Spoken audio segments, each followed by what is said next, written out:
Good evening, ladies and gentlemen. Please, I'll call to order the City of Victor Harbor Ordinary Council meeting of the 23rd of October 2023. Could please everyone be upstanding if you're able to for our acknowledgements. Thank you. The City of Victor Harbor acknowledges the Ramangiri and Ngarrindjeri people, the traditional custodians of the land and surrounding waters where we live and work. We acknowledge their deep connection to country and pay our respects to elders past, present and emerging. This respect is extended to Aboriginal and Torres Strait Islander people across Australia. The City of Victor Harbor is committed to diversity, equity and inclusion. We respect people of all ages, abilities, genders, sexualities, religions and beliefs, cultures and backgrounds. We recognise the brave individuals who have served and continue to serve our nation.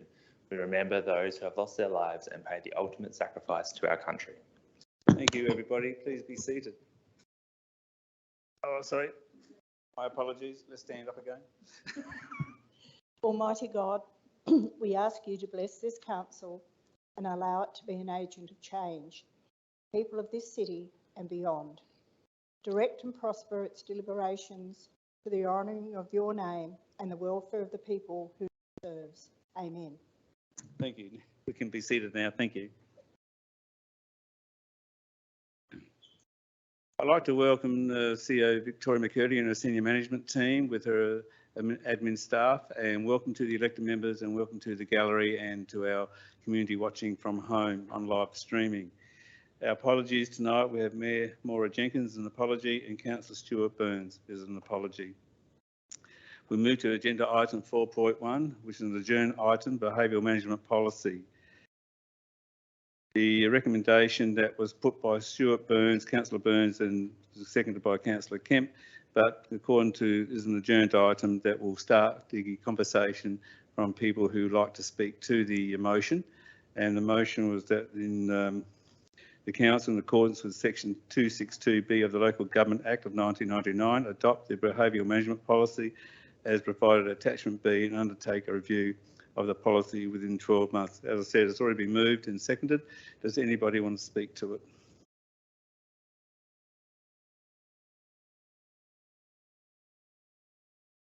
If nobody wants to speak to it, I'll move the motion. All those in favour, please raise your hand. Those against? Carried. Thank you.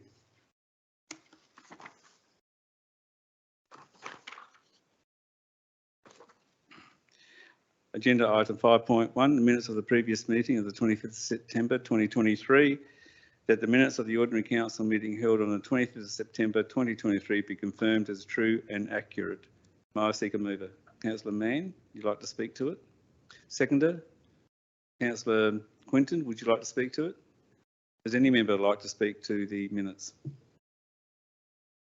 If not, all those in favour, raise your hand. Thank you. Carried unanimously.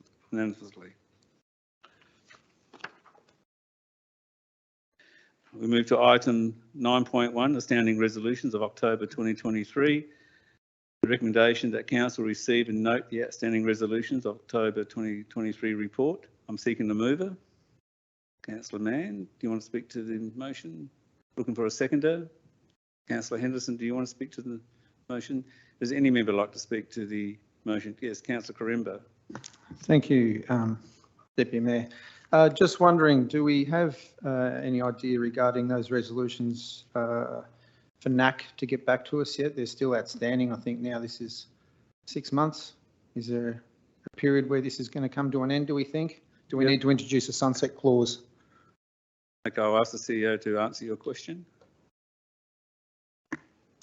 Through the Deputy Mayor, yes, I've asked Director Hayter to bring those items back to the November meeting, noting that we have been trying to come to a conclusion for some time and just recommend an alternate method in which we can look to resolve the dual naming of those couple of items.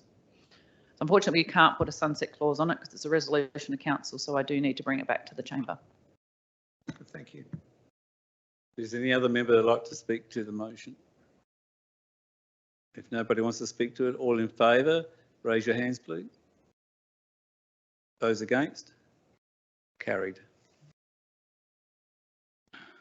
We move to agenda item 9.2, the 2023 Local Government Association Annual General Meeting.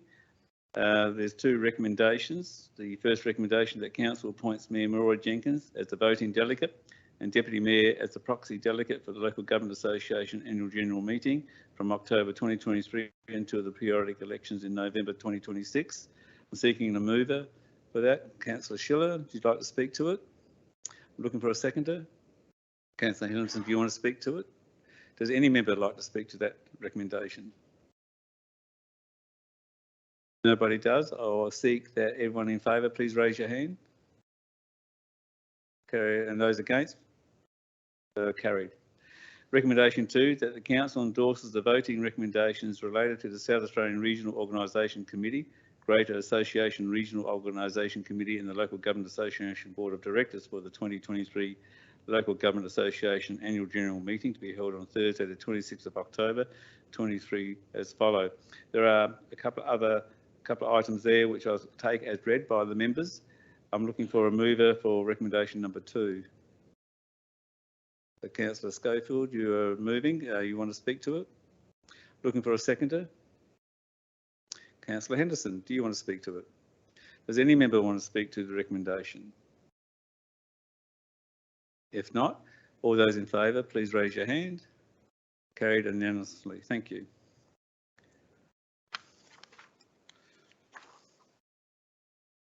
(9.3) Appointment of Deputy Mayor. I need to call for nominations. Is there any member in the chamber who likes to nominate for Deputy Mayor? I will nominate, myself for Deputy Mayor. Councillor Corimba, you just got to nominate. I'm seeking any other nominations. Thank you. What we need to do is to go to recommendation 2, and I need to declare a material conflict of interest because I get an additional allowance for this position, so I need to call upon the CEO to look for another elected member to carry out the rest of this agenda item to chair the meeting. Any member would like to put their hand up to finish this agenda item off? Sorry, just a question first. Did Councillor Burns put a nomination forward? Through, if I may, through Yes, Deputy Mayor. We did receive an email. He said if Councillor Kemp does not re-nominate, then he would nominate. So hence I've not raised his nomination because Councillor Kemp has. I'm happy to. You'd like to take the chair while I step out the room, please? I will just need to have a mover and a seconder for that, if I may. So if Councillor Corimba and move, Councillor Henderson second, Councillor Mann be appointed as presiding member for the purposes of undertaking the next part of the meeting. All those in favour? Get used to the chair, you know, next time.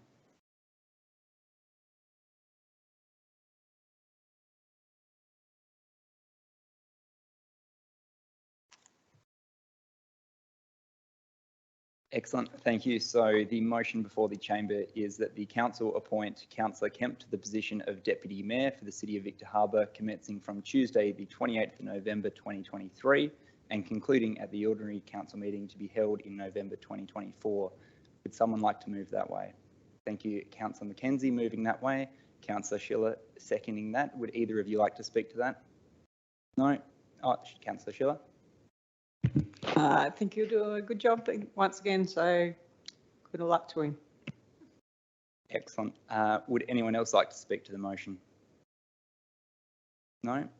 If no further discussion, I will now put that to the vote. All those in favour?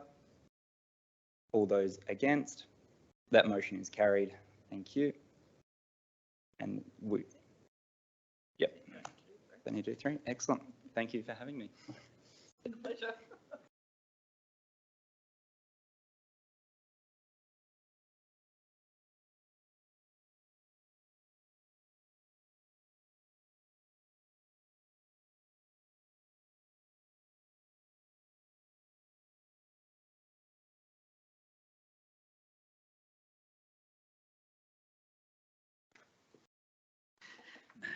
Thank you, Councillor Mann, and thank you, elected members, for giving me the opportunity again to support the Mayor and the administration and through the CEO, and thank you for a vote of confidence in me.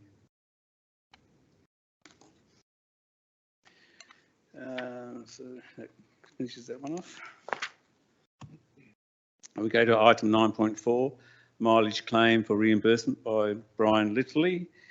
The recommendation is that the council grant or decline the request from former councillor member Brian Littley to reimburse of $2,285.71 for travel allowance for the period of 1st of January 2022 to the 30th of September 2022. I'm seeking a mover.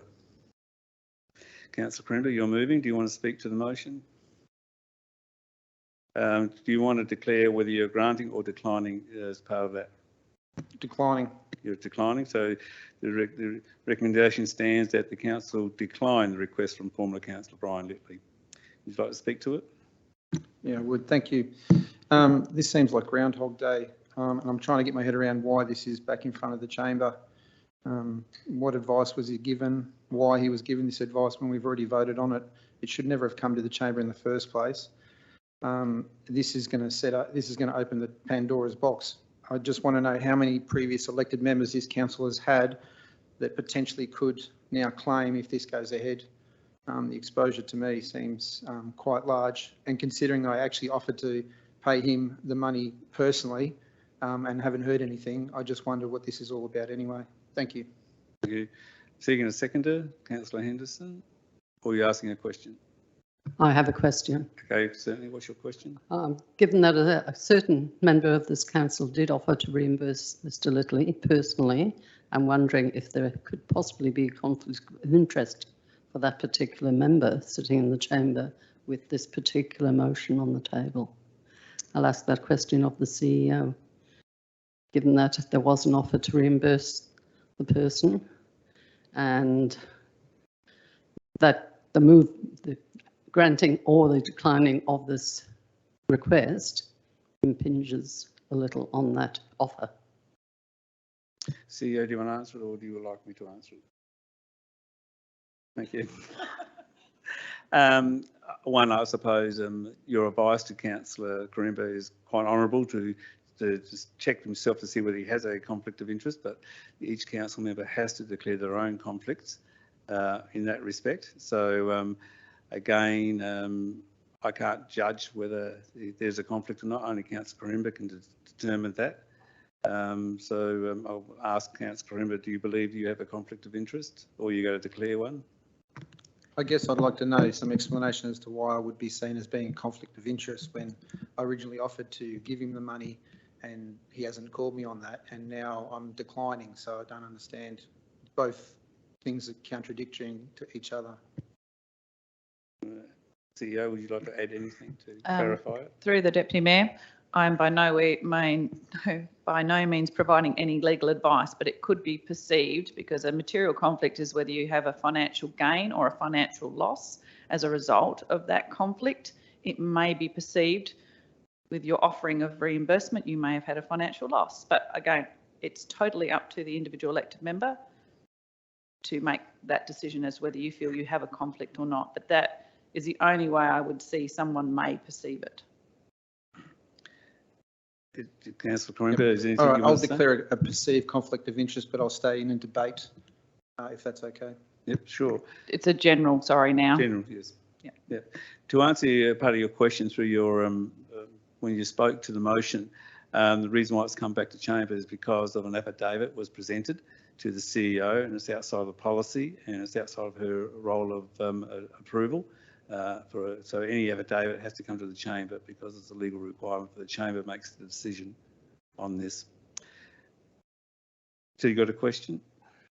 Yeah, so whereabouts did you get the advice, and an affidavit would then be used to present this back to the chamber?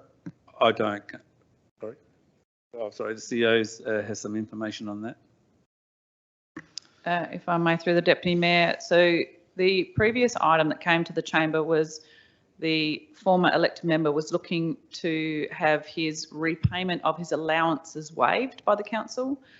Part of that report was suggesting that he had asked for travel allowance, and it was one was offsetting the other, but he had never claimed for a travel allowance. So the other item was slightly different. I have communicated with Mr. Littley, and I had explained that I didn't feel the council had the appetite to reimburse for travel, and I had declined on a separate occasion in regards to that. However, he had been given advice by the acting CEO that at the time last year when he did want to seek a travel reimbursement was during caretaker period, and the acting CEO had asked him if he was to provide a travel log book or a signed affidavit, then he was entitled to. But now that we are no longer in that quarter or in that financial year that it was originally claimed, now that I have the signed affidavit, I need to bring it back to the chamber. I'm looking for a seconder. Councillor Schiller. I have a question. Yes, question. Carlos has just moved it, and should we not be getting it seconded before the debate begins? Yes, I'm just asking questions, Councillor Schiller, and an answer has been provided back to the chamber to give more clarity around Councillor Corimba's movement and what he spoke to. So I am looking for a seconder so we can have a debate. I'll second it. Thank you, Councillor Schiller. Would you like to speak to it, please? Not so. I believe that we've dealt with this prior, and I think it is setting a precedent, and that unfortunately I can see that why Brian thinks that it's a good idea to bring it back, but I think that we've been through this process before, and if that lodgement of mileage had occurred within the time frames, I'd have no hesitation of him getting that, but it wasn't done in that time frame. Thank you, Councillor Schiller. Is there any other member who'd like to speak to this recommendation? Councillor Mann. Yeah, thank you, Deputy Mayor. I guess I won't be in favour of the current recommendation. I think it's all pretty clear in the report. I think, as the CEO has discussed, if the affidavit was received within that period of time, it would have fallen under that delegation, which is provided in our policies to give for a travel reimbursement. I note the discussions around creating a precedent, but I think this is quite a rare situation.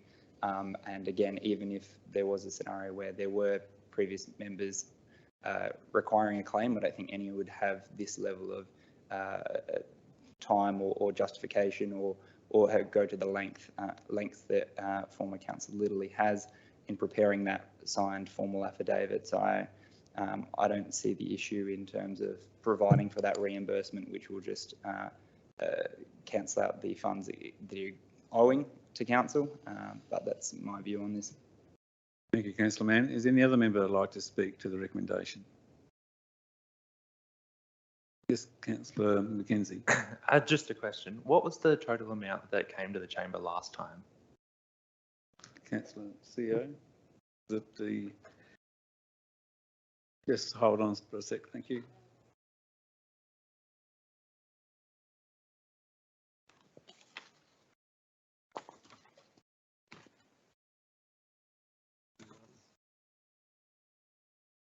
Got it? Yep. Through the Deputy Mayor, so it was actually 2,800, I think, because he had paid one instalment, so there was about $2,807 that came, and he's had one instalment, so outstanding still for the unpaid allowance, or the overpaid allowance, my apologies, is $2,101.47. Thank you. Any other member like to ask a question or speak? Councillor Corimba. Just a question. Thank you, Deputy Mayor. The fact that he's already paid one instalment, isn't that acknowledgement that he's going to do what he was asked to do? Wouldn't that be like paying a speeding fine, only paying a part of it and then saying, I don't want to pay the rest? Like, isn't there an onus then to acknowledge that you are going to do the thing you said you were going to do? Yeah, Mr. Littley may have done the first instalment, but he hasn't provided any information as to why he stopped the instalment payments and requested a claim for travel. Councillor Corimba, you moved this. Would you like to close the argument if no other member likes to speak? No, so you're not closing the argument. I'll ask and seek all in favour, please raise your hand.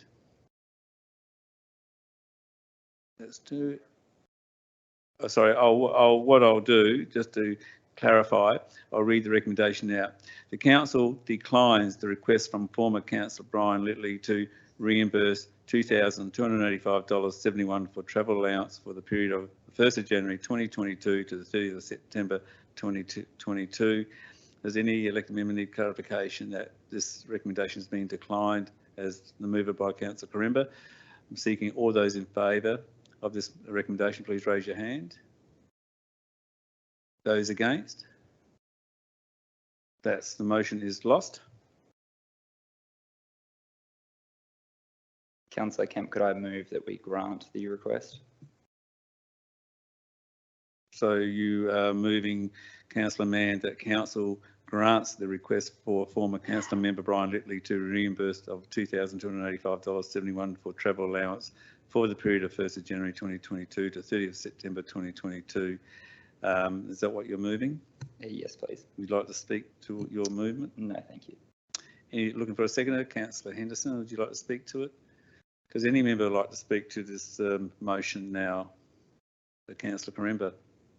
Thank you, Deputy Mayor. I'm just struggling to understand why the flip-flopping in the chamber when we all voted unanimously not to have this happen. Now suddenly we'll have a change of heart, a few months later. I really struggle to see. And I do think that we will be opening a can of worms, and it's only prudent that we have some advice as to how many councillors potentially will be seeking remuneration for travel allowance they may not have claimed prior to doing this vote. Thank you. Councillor Schiller, you'd like to speak? My reckoning of this is that if you try and take it in a black and white format, this is the rules that are set out. And if Brian had taken leave at that time, he would have still been entitled to the remainder of his allowance. So if he have taken a bit of a breath and not fully resigned and taken leave for his own health's sake, we wouldn't be in this position. Thank you. Does any other member like to speak to this or speak against it? Councillor Schofield. What I see in this is that we really need to be extremely careful and ensure that our elected members understand the rules and regulations, and not only in this area but also when we seek leave of the chamber or leave of council up to 3 months. Do we still receive our full entitlement if we're away for 3 months, which has occurred in other council terms when we've had an elected member off for 6 months? So I think we need to discuss these terms and ensure that every elected member is fully understands the significance and the responsibility that we have as elected members. So I think that's part of the issue. I, for one, didn't realise that I had a particular time to put in a travel or mileage. Not that I would have. I don't think 2 kilometres here and 2 kilometres back would really warrant that. But I support it mainly because to me it wasn't clear, and also some of the other entitlements that we are entitled to, I think we need to have some guidelines around them. Thank you. Yes, Councillor Quinton. To my understanding there, this is the time frame that we're talking about is more than 12 months ago. So isn't that outside the time frame of what you can? It's outside the policy. Currently, when you put a claim in, as a CEO, can you speak more in detail? Okay. Through the Deputy Mayor. So your current policy requires any elected member, if you're seeking a travel reimbursement, it's to do it within the month or within the quarter. And I can do that by delegation. You put in a log and I reimburse you accordingly. This is outside of a financial year. And yes, it did happen to fall during caretaker period when Councillor Littley had actually put his application in, and it was actually outside of that quarter, not the financial year, but that quarter. hence the anomaly. But I was just suggesting to the Deputy Mayor that it possibly is something, if the Chamber has concerns about retrospective claims, that you review your policy so that you put some more clarity within your policy in regards to travel reimbursements for future. Councillor Schiller? Could we adjourn this item till we do that, some kind of workshop on this? Okay, Councillor Schiller, so you're moving a formal motion, which is adjourning this item, and when do you want to adjourn it to? If we can have some kind of session looking at the policy and how we can ensure that we're all on the same page and we know what we're up for. Look, if I understand what you're trying to achieve here is you want to move a formal motion to adjourn this agenda item until the next council meeting in November, but in the meantime, we have a workshop to discuss. If the administration think that they can fit it in that time frame, if not, it could be 2 months. It's not a biggie, is it? Theo, are you able to provide a workshop for discussions to review our policy on the elected members' allowance within a month, or do you need more time? Can we put the motion, please? We have had a formal motion from Councillor Schofield to put the motion. All those in favour to put the motion, please raise your hand. I'm sorry, I need a seconder, thank you. Councillor Henderson, you're seconding the motion to put the motion. So all in favour of putting the motion? Those against, that's two. Any against, please raise your hand. That's lost. Back to your adjournment motion, Councillor Schiller. I'm just asking the CEO what timeframe she may need to achieve what you want to achieve. If I may, through the Deputy Mayor, so if for the purposes of reviewing the policy, we do have a number of workshops scheduled. We can possibly squeeze it in between the end of Christmas. But I guess the current motion is about whether you decline or grant or the allowance. So you're wanting to review the policy before you make that decision. It's just if we haven't got clarity as to the policy itself, and I'm quite confident to put the motion as being again declining still, but if people are uncomfortable, I just thought it was a means to look at the policy and see whether the policy itself is fair. Okay, just a clarification, if you don't mind, Councillor Schiller. So you're moving a adjournment motion to move this agenda item to the December council meeting so that the chamber can have a discussion over the elected members' allowance policy. Yes. I need a seconder for that, Councillor Karemba. Anybody want to speak? No one speaks to it. I seek. So you're asking a question, Councillor Schofield? Yes, I am. I'm just wondering, is this a conflict to council? Because we have a motion on the floor that actually relates to the policy that we have. And here we are not abiding by the policy that we have, and we're wishing now to review our policy before we make the decision that sits here, and I don't think that is the proper thing to do. So I'm just wondering, where do we sit in doing this? Because I believe it's a conflict of interest against the policy that we are adhered to at this moment. Look, I take on board and note what you're saying, but a formal motion has been moved to adjourn this item so we can review the elected allowance policy and make changes.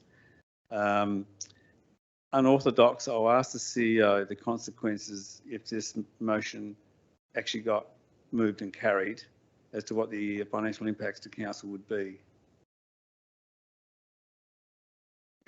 Through the Deputy Mayor, there's no financial impacts. The council is able to adjourn the item to review its policy, and obviously your first item of business will be to deal with this matter before you actually endorse whatever reviewed policy you have, if you think of the order of business. So you would still be considering the same item in its current context, but later in that agenda in December, you would have no doubt have a reviewed policy. I understand that your intent would be to look at how you could avoid being in similar circumstances in the future. That's why you're looking to review your policy. But you still will have this decision as it currently sits as your first adjourned item at your December meeting. Does that clarify, Councillor Schiller, that you still want to move your adjournment? I'll revoke my Revoke. adjournment. Councillor Corimba, you seconded. You agree with the revoking of the adjournment? No, I don't. I guess what I'm sort of, and I think what Councillor Schiller is alluding to is the fact that we don't have full clarity on exactly what we're voting on and not voting on as it proposes to the policy. So I thought it'd be prudent, as did Councillor Schiller, to have a meeting, a workshop to understand the policy and its intricacies prior to voting on this. So let's not follow a bad decision with a worse decision, I think is what this whole point of this motion was, and that's why I don't approve of it being revoked.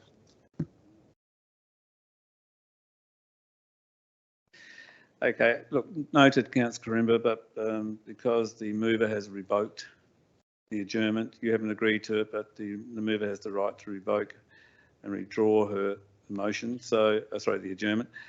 So it stands now that the council grants the request from former Councillor Brian Littley to reimburse him for $2,285.71 for travel allowance for the period of 1st of January 2022 to 30th of September 2022.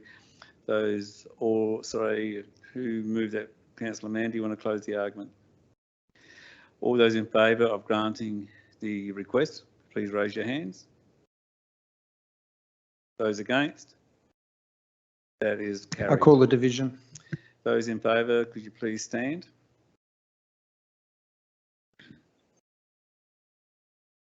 Yep, just waiting for Katie.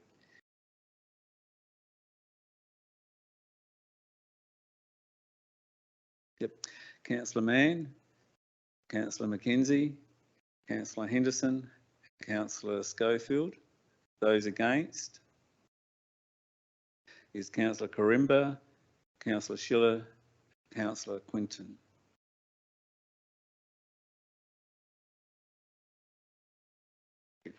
We move to agenda item 9.5, Dog and Cat Management Board, nominations sought. The recommendation is that the council supports the nomination of Councillor Michael Quinton to the Dog and Cat Management Board. I'm seeking a mover. Councillor. Can I just state a conflict of interest and leave the chamber, please? Material conflict. Yes, certainly you can. So just clarifying you move because you have a material conflict and because you get an allowance for this position. Thank you. Okay, I'm seeking a mover. Councillor Henderson, did you move? And do you want to speak to this motion? Councillor Schiller, you seconded it. Would you like to speak? Only that I think you'll make a great candidate if he gets through. Thank you. Is any other member like to speak to this recommendation? Councillor Corimba. Thank you. Yeah, I agree with Councillor Schiller. The only concern I have is that the councillor previously put up a motion or an amendment to the bylaws to muzzle dogs on the beaches. I don't think that's a good idea. I just wanted that to be noted on the record. Thank you. Thank you. Any other member like to speak? No. Those all in favour of the recommendation, raise your hands, please. Carried unanimously. Thank you. Yep. Thank you, Emma.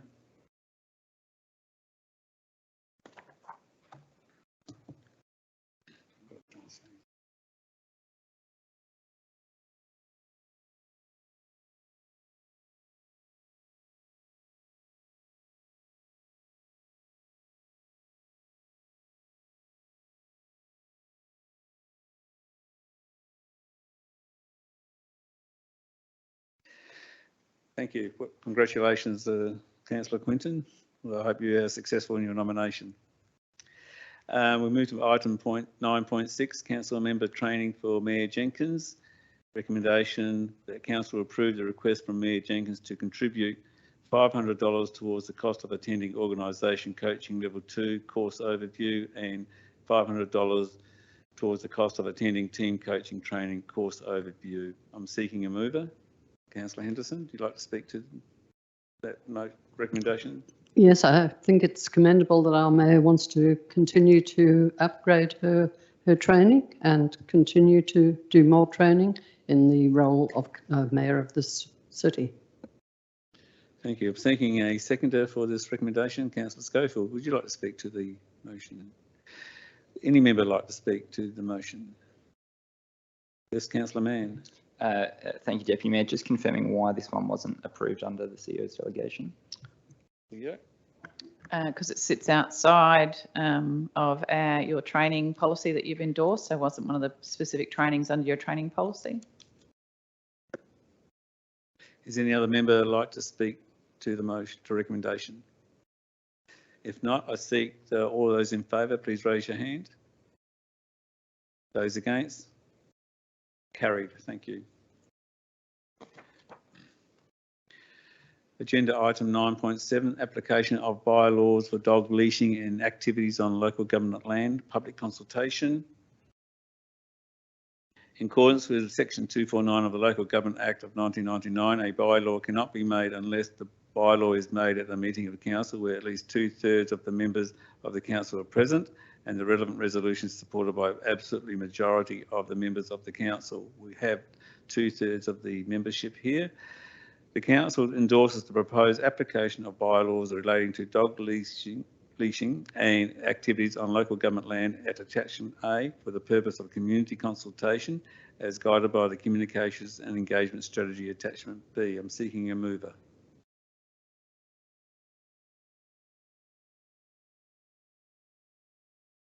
If no one moves or lapsed, sorry, Councillor Henderson, you are moving this recommendation. Do you want to speak to it? I'm seeking a seconder for this recommendation.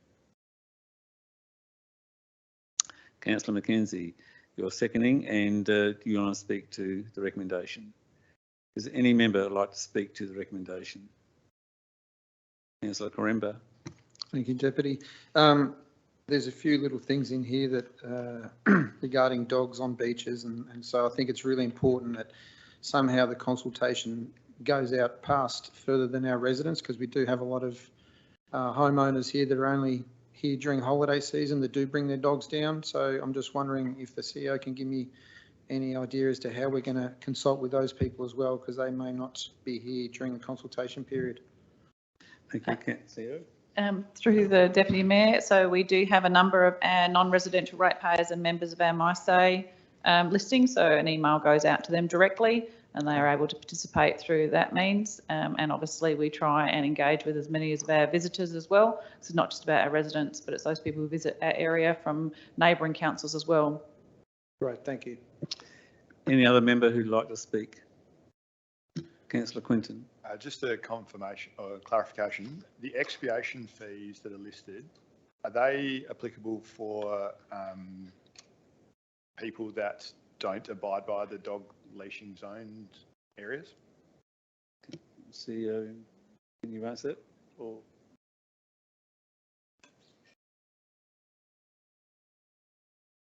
yes. Through the Deputy Mayor, yes, if there's an expiation that's issued. That's correct. So any action contrary to the bylaw that's then expiated. Any other member like to speak? And I'll just read it out again. The council endorses the proposed application of bylaws related to dog leashing and activities on local government land at attachment A for the purpose of community consultation as guided by the Communications and Engagement Strategy attachment B. And our mover was Councillor Henderson. Do you want to close the argument? All those in favour of the recommendation, please raise your hand. And those against? Carried. We move to item 9.8, Code of Practice for Meeting Procedures Exemption Request. In accordance with Regulation 6.3 of the Local Government Procedures and Meetings Regulation of 2013, a council may at any time by resolution by at least 2/3 of the members of the council entitled to vote on the resolution alter the practice of substitute or revoke a code of practice. The recommendation that the grant the council grant or decline the South Coast Television an exemption to the Code of Practice for meeting procedures, recording council meetings, which requires recording from the public gallery to only be limited to one device per person and not connected to another. I'm seeking a mover. Councillor Corimba, you want to speak to the recommendation? Yes, I'd like to say I would want to grant this exemption. This service is provided to us by free, and our web system is not the best at times.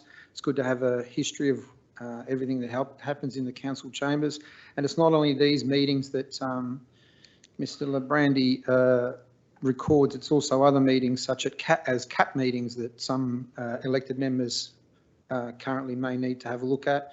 So I think it's important that we do this. I also like to point out that Alexandrina Council work constructively with South Coast Television and there's no issues there. So I don't understand why we would not support this. Thank you. Seeking a seconder for this recommendation. I just have a question before I seconding, but Yep. if someone seconds it, let them go. But Councillor Schiller, you have your question?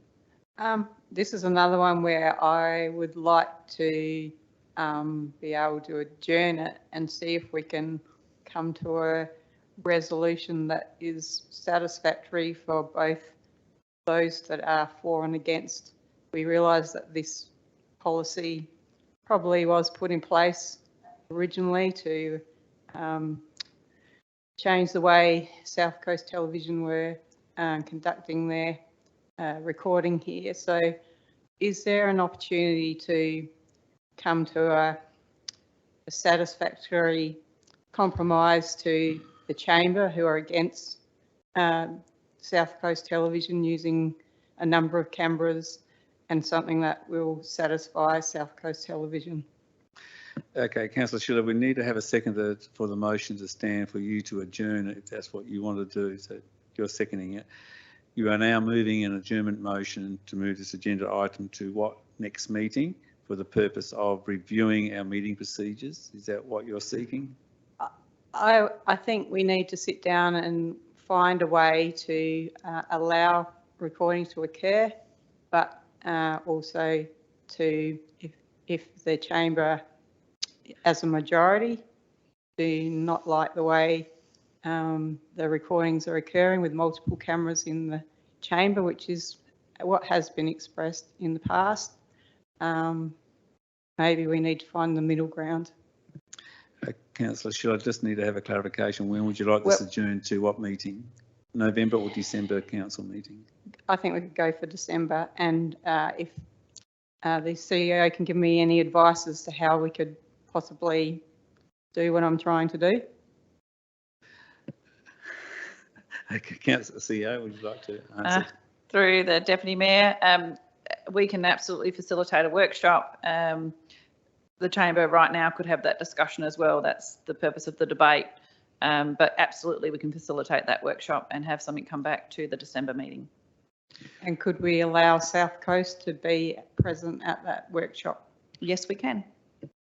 So the adjournment motion is that the item be adjourned until the ordinary council meeting of December 2023 to allow for a workshop to occur with South Coast Television to be invited.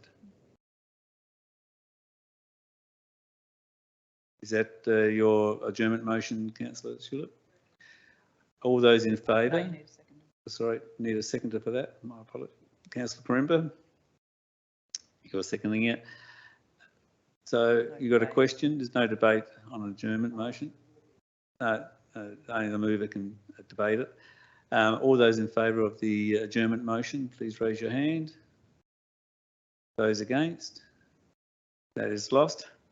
We go back to the original motion of that the council grant South Coast Television an exemption to the Code of Practice for meeting procedures, recording council meetings, which requires recording from the public gallery to only be limited to one device per person and not connected to another. Seeking who was the first mover of that? Councillor Corimba. Councillor Corimba, you moved that. You've spoken to that. And seconded was Councillor Schiller. You've spoken to that. Is any other member like to speak? Councillor Quinton. Just a question. Has the change in the legislation around the one camera rule changed South Coast's ability to be able to record the meetings effectively? Does anyone know? You can answer the CEO. Through the Deputy Mayor, so it's not legislated, so just to clarify it, the Council's code of practice. The discussions I've had with Mr Labrandy, I had a meeting with Mr Labrandy, and yes, it is difficult. Currently, he had designed that tripod or the trolley to enable easy transport in and out of the meetings of his equipment. It's much more difficult with the tripod for him, and also it provided a better quality of product when he was reproducing it. He also said the audio in this room is very difficult, and hence it has been better for him utilising that original setup that he has. Councillor Corimba, you have a question? Just wondering, does the recordings that South Coast Television provide, do they cost the council any money? Through the Deputy Mayor, as you stated before, Councillor Corimba, South Coast provides it as a community service, but the whole of council meetings aren't uploaded onto South Coast website, and that partly is due to the clarification I received from Mr Labrandy, is that the quality of the audio is not as good. Councillor Schiller, you raised your hand. You got a question? Yes, I do have a question.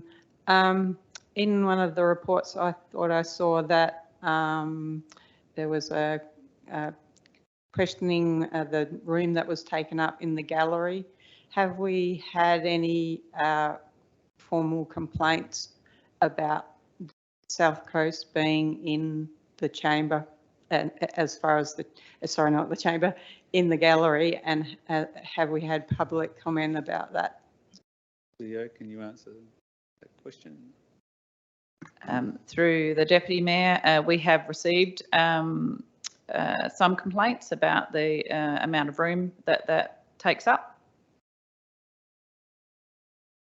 Councillor Corimba, you have a question? I do. Have any of the complaints regarding South Coast Television come from elected members that are about to vote on this motion? Through Deputy Mayor, not the ones that Councillor Schiller just mentioned. I believe the Chamber has had their own discussions about that amongst itself. Is there any other discussion on this matter? Councillor Mann?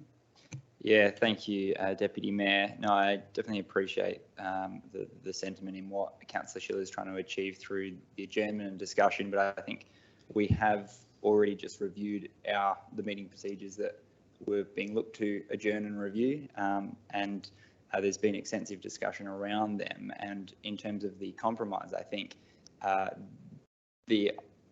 from my understanding, the policy that we achieved was to try and reach a compromise between the concerns by some of the elected members and the community and South Coast Television. And I think, you know, I have a lot of respect for South Coast Television's work, and I think they probably attended maybe more council meetings than myself, and very consistent in coming to them. But I think that, I guess at the end of the day, over the past 5 years, I have heard a lot of elected members with concern around the number of cameras, and then all the other discussions. I don't think there's much utility in going into them.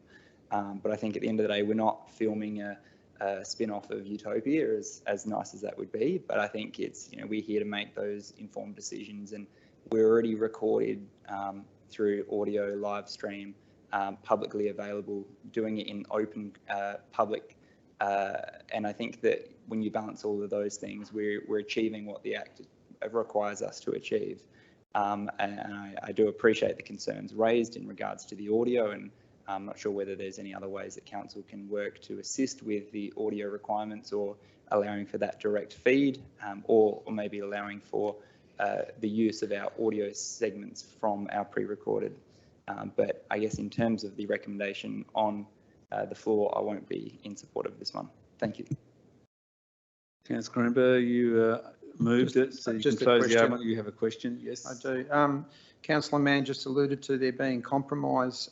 Seeing as legislation requires or allows recordings of all council meeting by the public, What is the compensation, if the CA may answer that has happened recently from discussions? Because my understanding is South Coast Television want to run 4 cameras.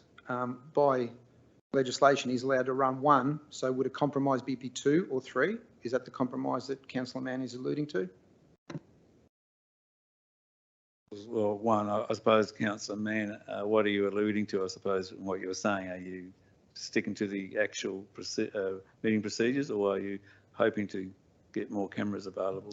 No, I guess to clarify, what I was discussing was that through our previous review that we've just gone through, there were concerns raised by elected members around the amount of cameras, the amount of room that it took up, especially considering we've had a lot of full galleries, a lot more this term than previous terms.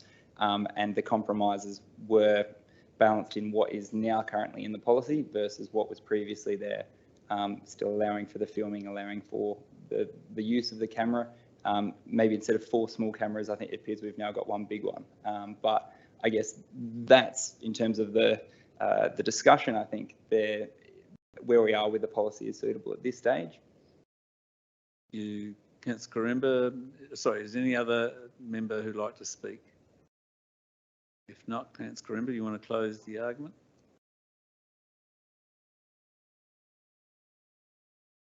No, you're not speaking. You're okay.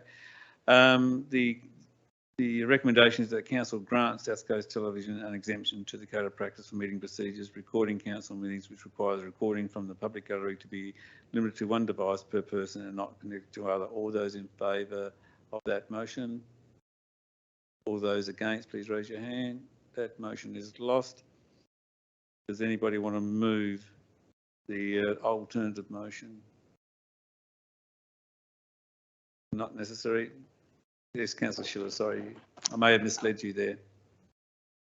Am I able to achieve what I'm trying to do, which is to allow discussion to occur between South Coast and, I don't know whether it needs to be the chamber or staff, to get a good result for both of us? Well, we need a motion to direct staff to organise a workshop to invite Mr. LeBrownlee from South Coast Television and organise the elected members to be present. You can do that with a motion without notice later on in the agenda, or do a motion on notice for the next council meeting.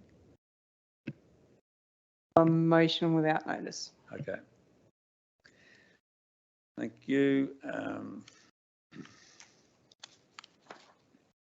We'll move to item 9.9, the Mural Report, July and September 2023.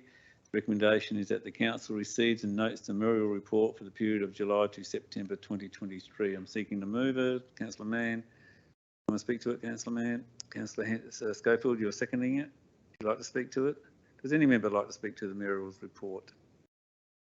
Those all in favour of receiving the Mural Report, raise your hands. And those against? Carried.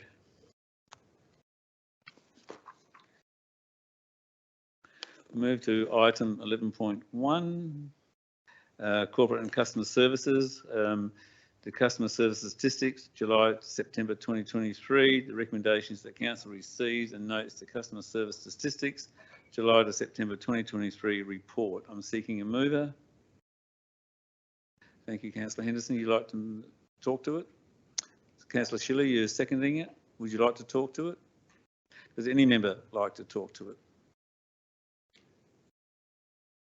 I'll just make a small comment that when you go through the statistics and rates, it just shows how busy and our front staff are there in taking phone calls and inquiries at the desk. And I think they do a fantastic job to our community, providing information flow back to them. Councillor Schofield, you have now a question, or? No, may I make a comment, please? Yes. Thank I you. haven't called a close to it yet. I just want to say that there's quite a few visitors that come into Victor Harbor and actually use the services here. And only this weekend, I had people from Tasmania, and the lass's grandfather, I think it was the first mayor in Victor Harbor. and they came to council to get some assistance, and they can't compliment our staff enough for the support and the information that was given to them. And I think the staff really need to know that it's not just elected members that appreciate them, but there are people that visit our town as well. Thank you, Councillor Schofield. Does any other member like to make a comment? If not, I'll put the recommendation. All those in favour, please raise your hand. Sorry, my apologies to Councillor Henderson. You would like to close the debate? Thank you. So all those in favour, please raise your hand. Carried unanimously. Thank you. We go to item 12.1, draft urban storm water management plan, public consultation. The recommendation that council proceeds to stage 2 of the public consultation on the draft urban storm water management plan in line with the community engagement plan commencing the 31st of October 2023, including the 21st of November 2023. I'm seeking a mover. Councillor Quinton, do you want to speak to it? Councillor Corimba, you're seconding. Do you want to speak to it? Does any member like to speak to this recommendation? If not, all those in favour, please raise your hand. Carried unanimously. Thank you.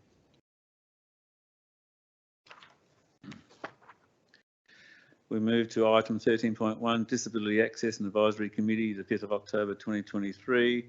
The recommendation the council receives and note the minutes of the Disability Access and Inclusion Advisory Committee as provided attachment A. I'm seeking the mover. Councillor Mann, do you want to speak to it? Councillor Schiller, you're seconding it. Would you like to speak to it? Does any member like to speak to the recommendation? If not, please, members who are in favour, please raise your hand. Those, and that is carried unanimously. Thank you. 13.2, the CEO's Performance Review Committee minutes of the 16th of October 2023. The recommendation that council receives and note the CEO's Performance Review Committee minutes, the 16th of October 2023, as provided attachment A. I'm seeking the mover. Councillor Henderson, do you want to speak to it? Councillor Schofield, you're seconding. Do you want to speak to it? Does any member want to speak to the recommendation? If not, all those in favour, please raise your hand. Carried unanimously. Thank you. We've got no matters of urgency. Sorry, there's a different one. I was looking at a different page there. Agenda item 14.1, Fleurieu Regional Waste Authority 22 to 23 annual report. Recommendation that council receives and notes the Fleurieu Regional Waste Authority 22-23 annual report. Seeking a mover. Councillor Mann, do you want to speak to it? Seeking a seconder for the Councillor Quinton, do you want to speak to it? Does any member want to speak to the recommendation? If not, all those in favour, please raise your hand. Carried unanimously. Thank you.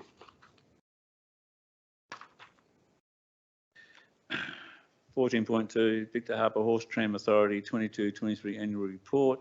Recommendation that council receives and notes the Victor Harbour Horse Tram Authority the 22-23 annual report. I'm seeking a mover. Councillor Henderson, do you want to speak to it? Seeking a seconder. Councillor Mann, do you want to speak to it? Does any member want to speak to it? Assuming Councillor Henderson, you don't want to close the argument? No, thank you. All those in favour of receiving the report, please raise your hand. Carried unanimously. Thank you. This time, no matters of urgency. Does anybody raise any matters of urgency? No. Thank you. Question 16.1, questions on notice. Carolynga House Mayor Maura Jenkins has raised the questions on notice. We'll take that as being read in the public agenda for the community to look at the questions and answers.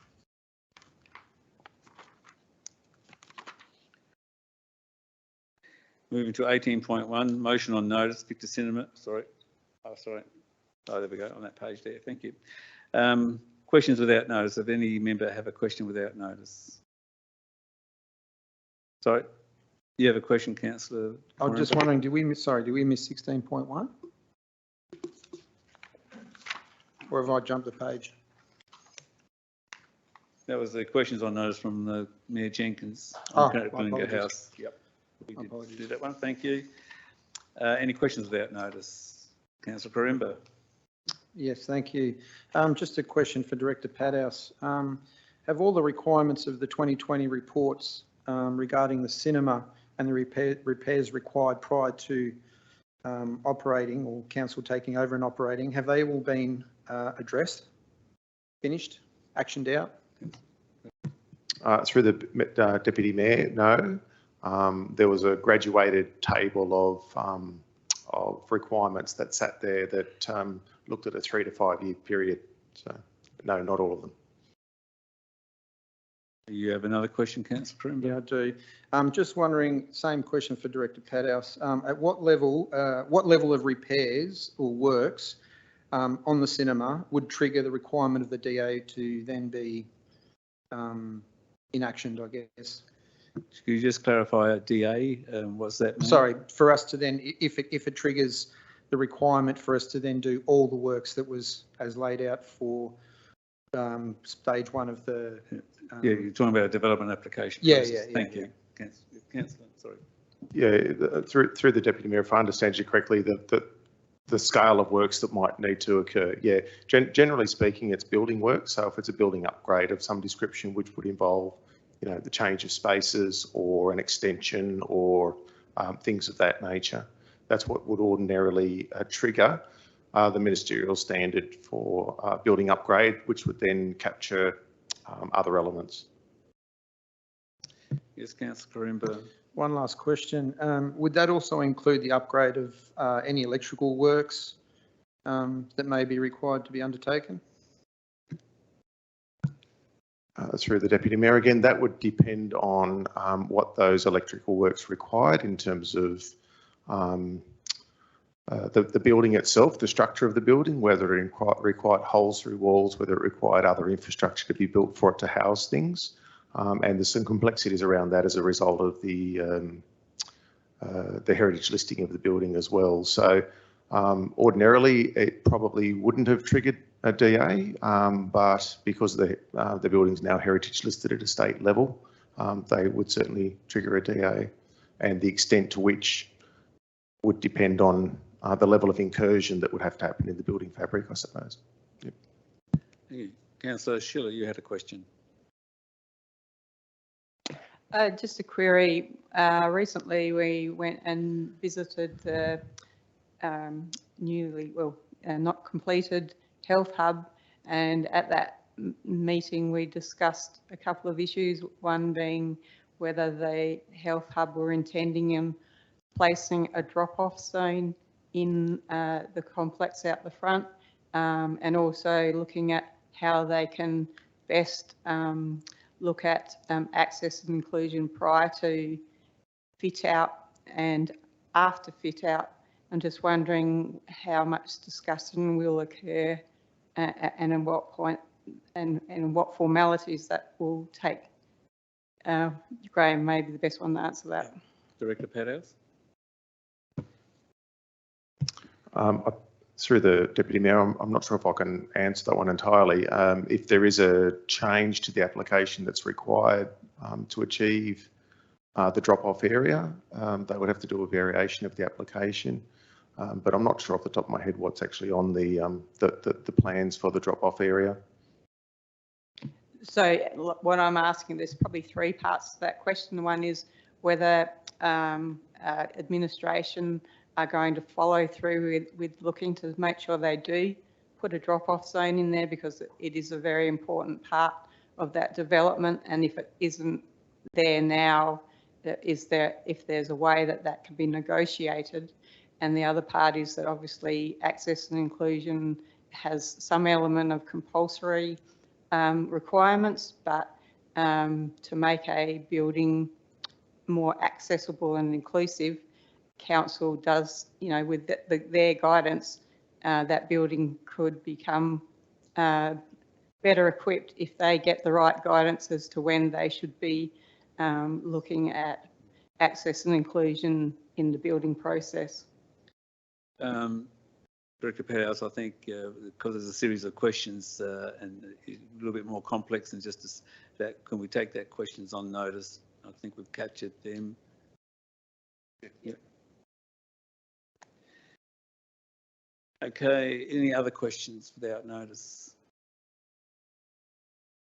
Okay, we'll move on to item 18.1, motion on notice, Victor Cinema, Councillor Carlos Caremba. Would you like to put your recommendation, your motion on notice, please?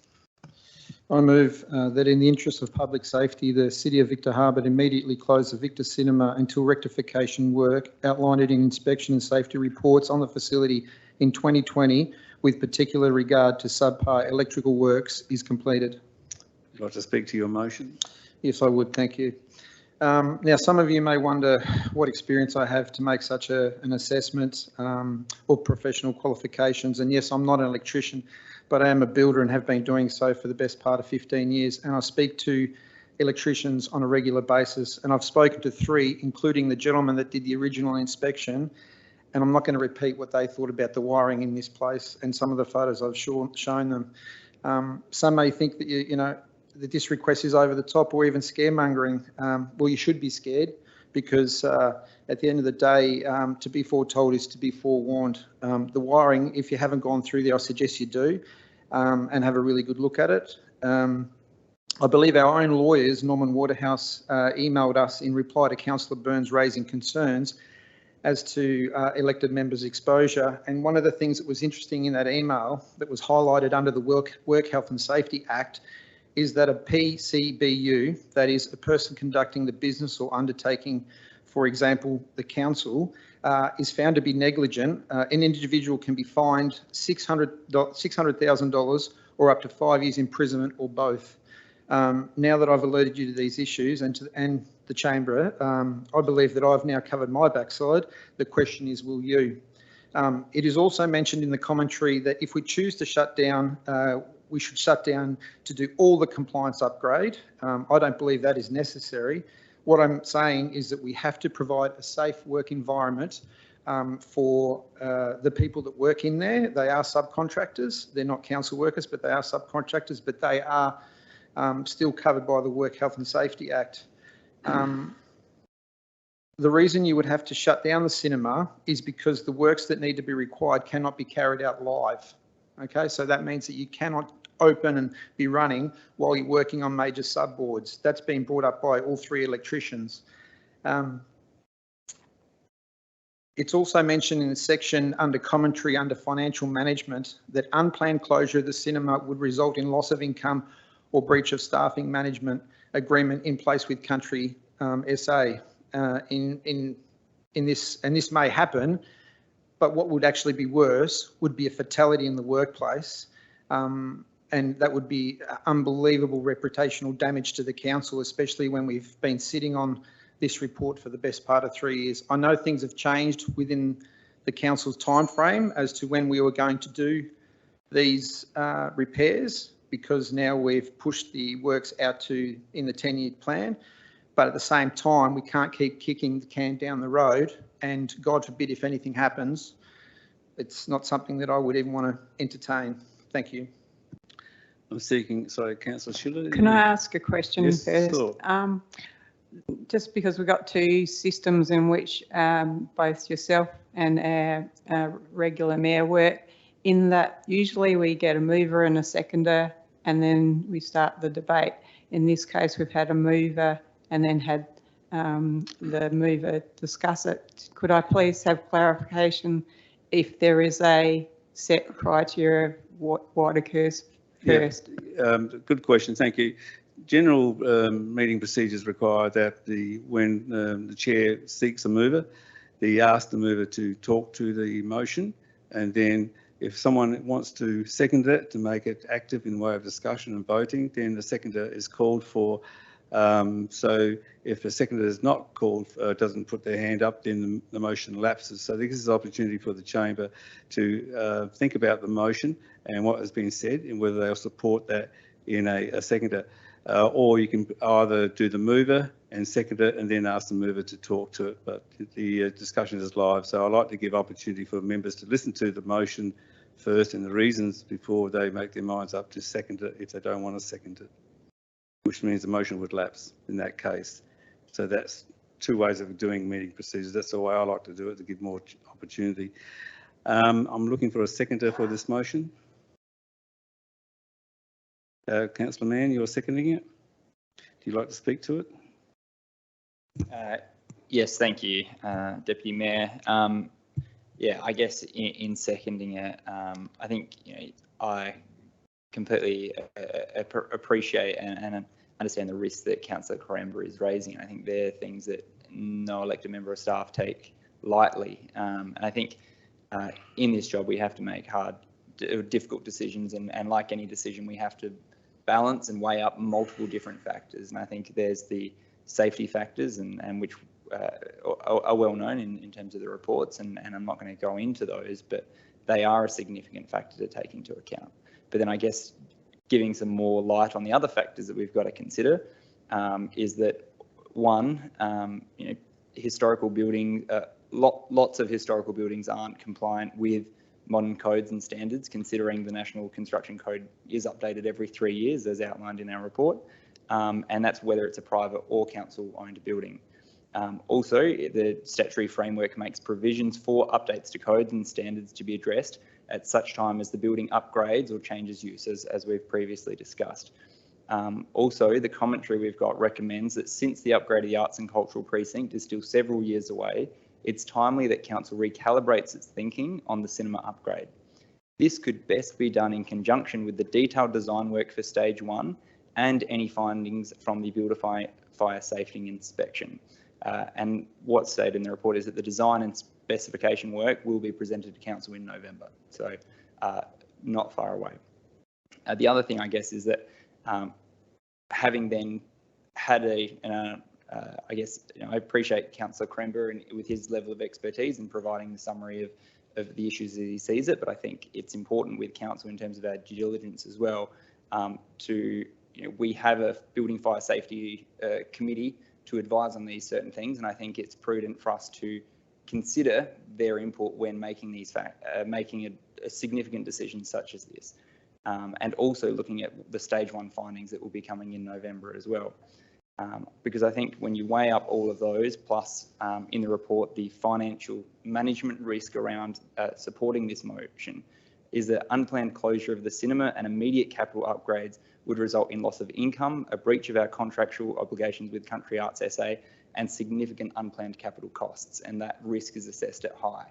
And whilst there's no easy decision with that, I think you have to weigh all of them up appropriately. And I guess when I factor in all the different factors, I think waiting till November for that report from the Fire Safety Committee, also getting the Stage 1 design works back so we can look at this in an appropriate manner and prioritise and schedule in the works, as opposed to an unforeseen closure and the significant financial risk that would result in that. And I think that's how I'm choosing to weigh it up, and I won't be in support of this motion. Thanks. Seeking any other elected member to speak? Councillor Henderson. I'd like to ask Director Pathouse's opinion of his reading of the report of March 2020. Thank you, Director Pathouse. So, sorry, my opinion of your interpretation of that report from your director's point of view.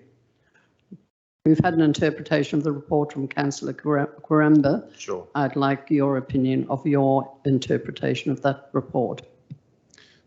Through the Deputy Mayor. So the report was put together based on a number of professional technical opinions from a building fire safety perspective, structural, engineering, electrical, pest control. There was a number of elements to it, and it was there for the purpose of Council conducting its due diligence as to whether or not we would buy the building, so it could understand the liabilities or the extent of repairs that might be required, with the view to redeveloping that as part of the Integrated Arts and Culture Centre, with the prospect of a commencement of that at that particular point in time within a 3 to 5 year period. So that's how the report was scoped out. And then there were some priorities put on certain things, and that report provided some detail and some commentary around those priorities and how they might be borne out for each one of the sections. And then, and it also the council report would have looked at the risks at the time as well. So, and council made a decision to purchase the building on that basis and to do some interim work with the view that within a 3 to 5 year period, it would be doing the further upgrade work, which would trigger the whole building to need to be brought up to compliance.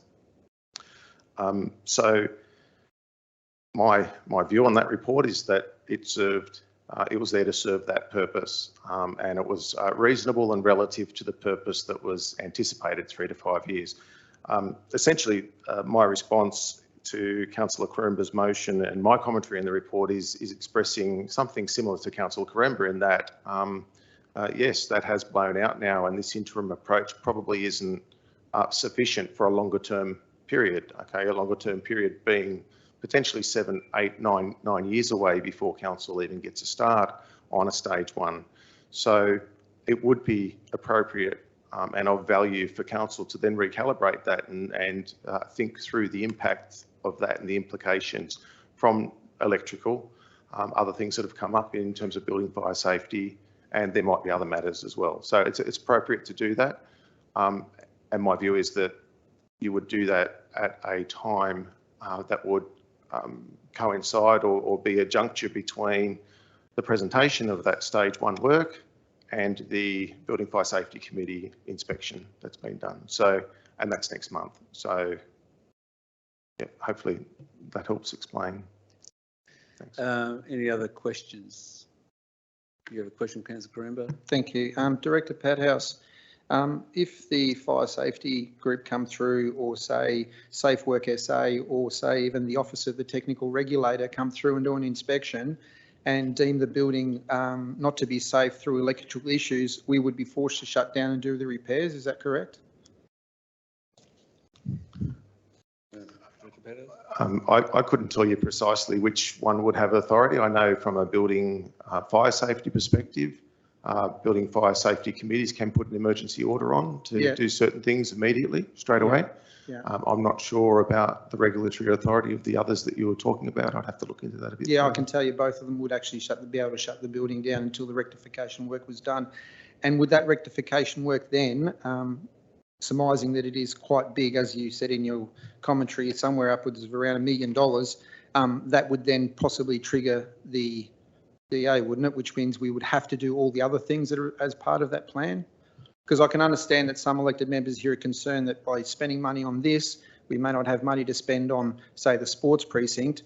But I would say that the the cinema, as it stands, with the electrical faults it has, presents a far greater risk to human well-being, and therefore that would be what we would focus on.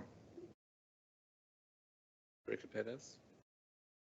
Through the Deputy Mayor, quite possibly it would trigger the need for the more extensive upgrade. Absolutely. Is any other member like to speak to this motion? As an elected member, I'm entitled to have a say as well, so I'll just and I'll keep it brief. We've heard reports of issues raised by Councillor Karemba through his questions without notice. We've listened to Councillor Karemba's report on his issues that he's found in his own personal inspection with Director Padhouse and his position on that.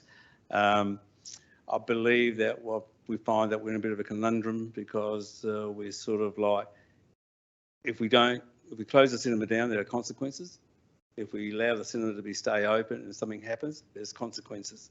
So for the chamber to make a decision, what is the least evil thing to deal with, one with the least mitigation or least risk that we are facing as a council, and in consideration that if the Building Fire Safety Committee in its inspection comes back with a report and closes down the cinema, then again the risk and reputation and all that is going to be there anyway. So again, it's around the members how they feel about the risk component of what has been raised with the information that flow back and forth and through the reports we've had.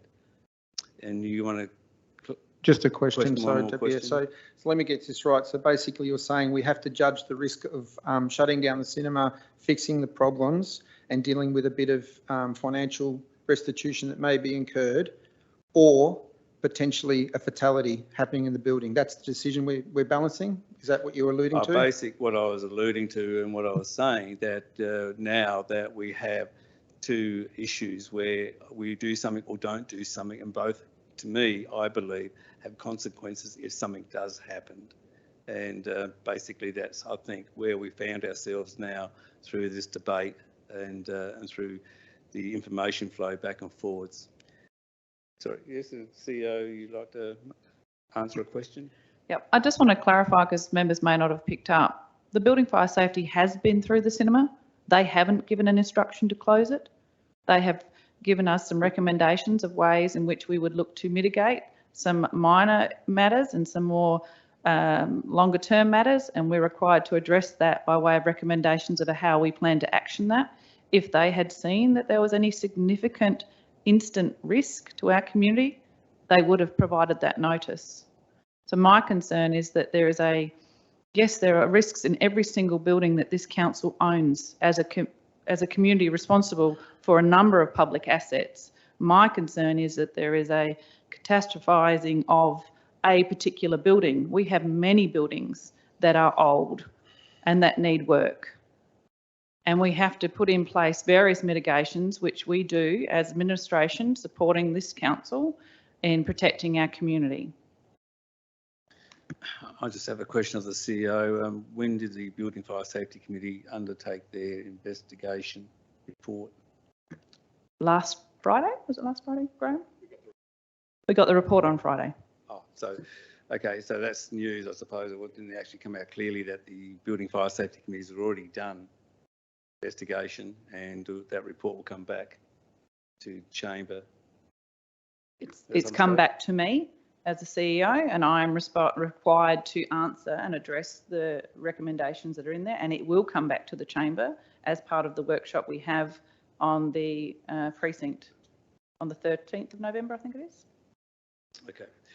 Thank you for the update of the information very much. Councillor Corimba, do you want to close the argument? No, that's fine. Thank you. Those all in favour of the motion, please raise your hand. Those against, please raise your hand. Thank you. Call a division. That's lost. Thank you. Call a division. Those in favour, please stand. Councillor Corimba. Against, Councillor Mann. Councillor McKenzie. Councillor Henderson. Councillor Schofield. Councillor Quinton. Councillor Schiller. Thank you.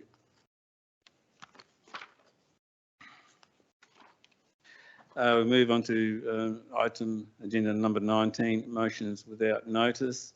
We have a motion without notice from Mayor Jenkins, but due to the fact that she's not available to be here to present that motion without notice, I can't accept it. I will recommend to the Mayor to move this as a motion on notice at the next council meeting in November. Is there any other motions without notice? Councillor Schiller?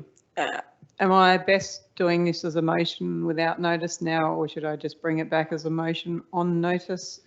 Advice, please. Could you just refresh our memory of your motion? So I'll give you advice. Encompassing, I would like to see a workshop or placed obviously in one of our briefing sessions. Doesn't have to go very long, and it could potentially be closed so that we can talk in a frank discussion, so that we can come into a compromise between the Chamber, the administration, South Coast Television, to see how we can all be satisfied with the way South Coast conducts itself within the Chamber. So your motion without notice is to seek the CEO to hold a workshop to bring the Chamber and South Coast Television into a discussion about the meeting procedures. And maybe if we can make it closed, that would be good. And make it closed workshop.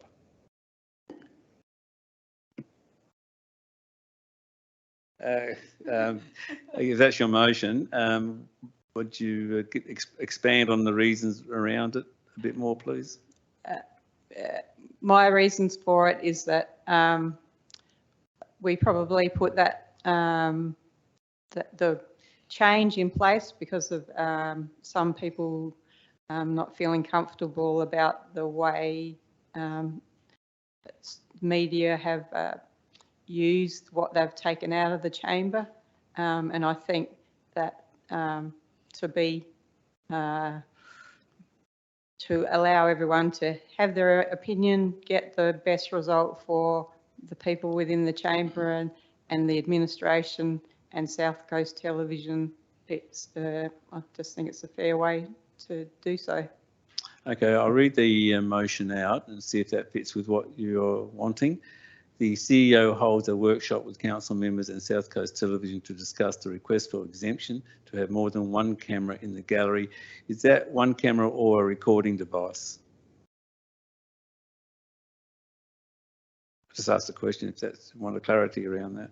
Well, like I say, just basically to have a discussion about the setup that would satisfy both the chamber, the administration and South Coast Television. So we don't need to specify exactly what devices are in that motion, but to have a discussion about how we can get the best outcome for all. And then if we come to a conclusion at that workshop, well, then we can readjust that later on. Okay, the motion now reads, with your explanation, that the CEO holds a workshop with council members and South Coast Television to discuss the request for exemption to the Code of Practice for meeting procedures and the recording of council meetings. Are you happy with that? In a closed session. In a closed session.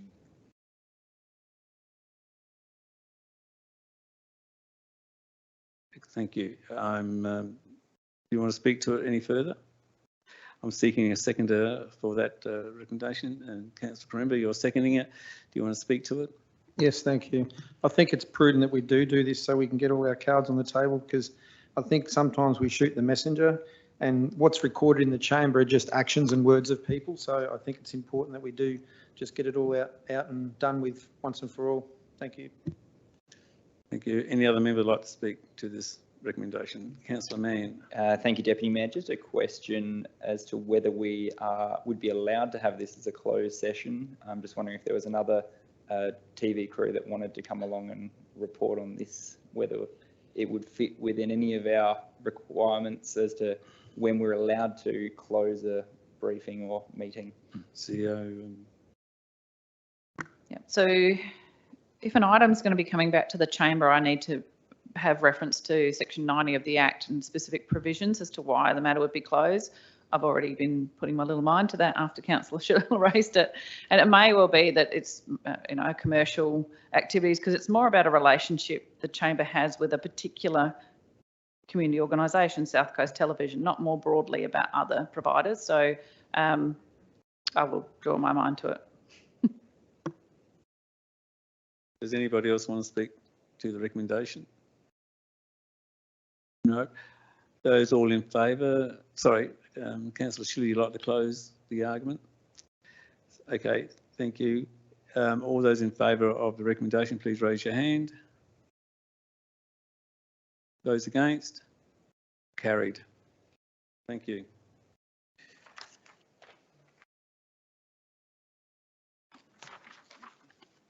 Excellent.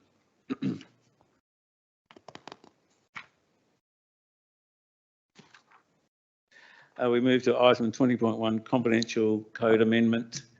Oh, sorry, Dave. Oh, sorry, Deputy Mayor. I also have one other. My apologies to the chamber. So I'm moving this one on behalf of the Mayor, and it's regarding an amendment to the current behavioural management policy. At this point in time, there's two responsible persons for managing complaints, being the Mayor and the Deputy Mayor. And the suggestion is that we have another responsible person who understands the complaint handling from outside the elected member body. And the reasoning for this is that hypothetically there may be complaints that involve the Mayor and Deputy Mayor, or a complaint where the Mayor or Deputy Mayor may have a perceived conflict. And furthermore, there may be cases where the Mayor or Deputy Mayor do not have enough complaint handling experience, and a staff member with complaint handling and governance experience would be helpful. So the motion is that following consultation with the CEO, the manager of HR, or another suitable staff person be made a responsible person for the purpose of the elected member's behavioural complaint management policy. Did you get that? Do you want me to bring the written? No, that's fine. I just have to make allowed you to speak, and I didn't want to interrupt you. One of the things that you can't move a motion on behalf of another elected member. This has to be your motion, so you need to declare this is your motion. Okay, I'll make it my motion then.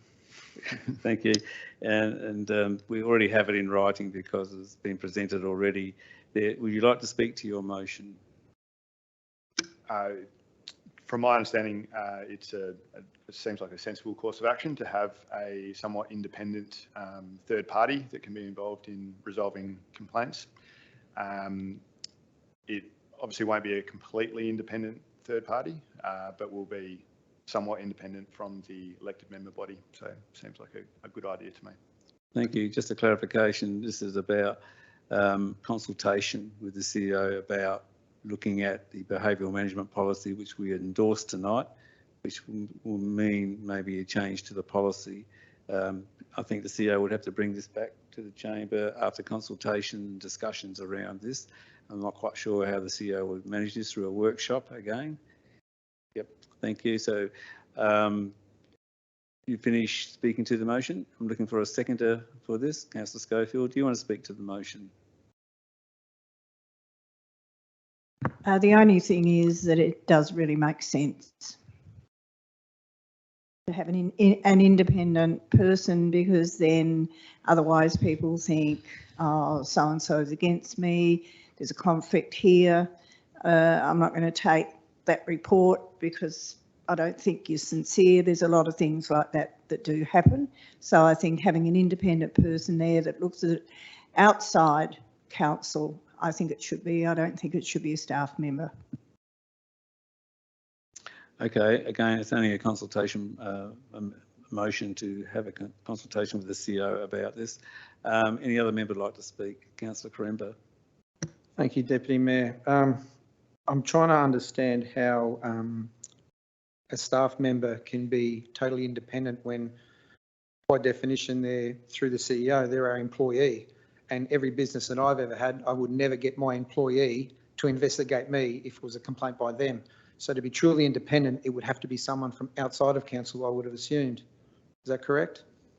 I have to ask the CEO to comment on about her staff. And I'm talking about separation of powers here, basically. Oh, yes, I understand that, but let the CEO Yeah. answer the question about staff involvement. Thank you for the question through the Deputy Mayor. To be honest, I actually probably wouldn't feel comfortable providing that delegation, and it would need to be a delegation from myself, although the council chamber can appoint another staff member.